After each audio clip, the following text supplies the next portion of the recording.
Hey guys, welcome back. Today we're going to talk about 5 things I no longer buy as a minimalist. But before I get started, for those of you who don't know me, my name is Tracy, where I share my experiences with minimalism and intentional living to make the daily life a little simpler. So let's get started. The first thing I no longer buy is nail polish. When I was younger, I didn't care much for it, but once I reached my late teens, early 20s, I did it as a way to express myself by decorating my nails.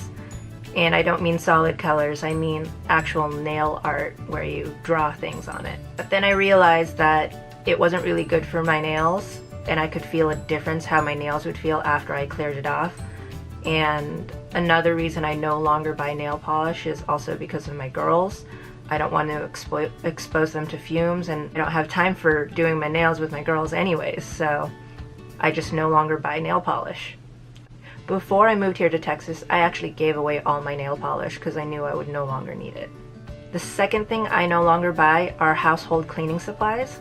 I find that you could get the job done by mixing basic ingredients such as water, vinegar, Castile soap, and baking soda.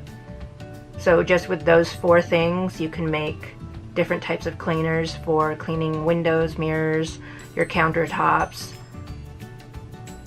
scrubbing pots and pans, things like that. The third type of item I no longer buy are single-use items. This usually applies to things in the kitchen, such as an avocado slicer or an apple core, but this can actually apply to beauty products. One of the things I do own, because it's multi-purpose, is a flat iron. I can straighten my hair as well as curl my hair with that single item. I don't need to have a curling iron and a flat iron when one of them does 2 jobs. So before I make a purchase, I make sure that I can use it for more than one thing. The fourth thing I no longer buy is physical media. This refers to CDs, DVDs, magazines, and books. For music, I primarily just listen to music on the radio, or if it's on my phone, I'll be listening to it on Amazon Music or Spotify or Pandora. And if I really want to own something, I will purchase it on iTunes, whether it's an album or just a single song. But that's not very often because I'm content with just listening to it on a free app or the radio.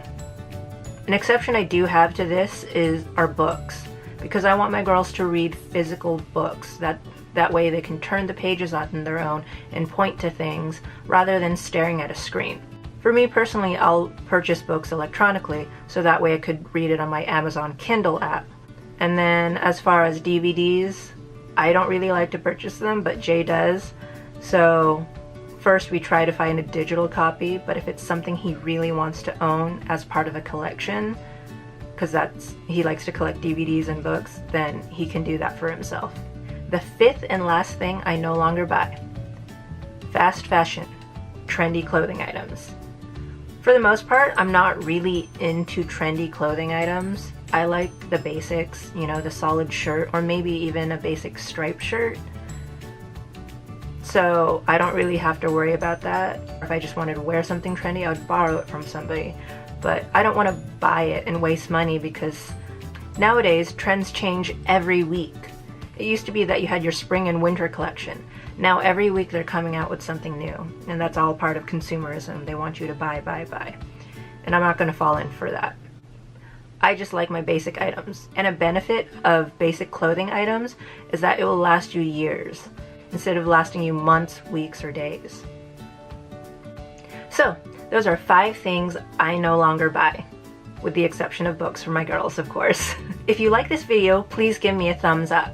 And if you haven't already, please subscribe to my channel for future videos on minimalism and intentional living.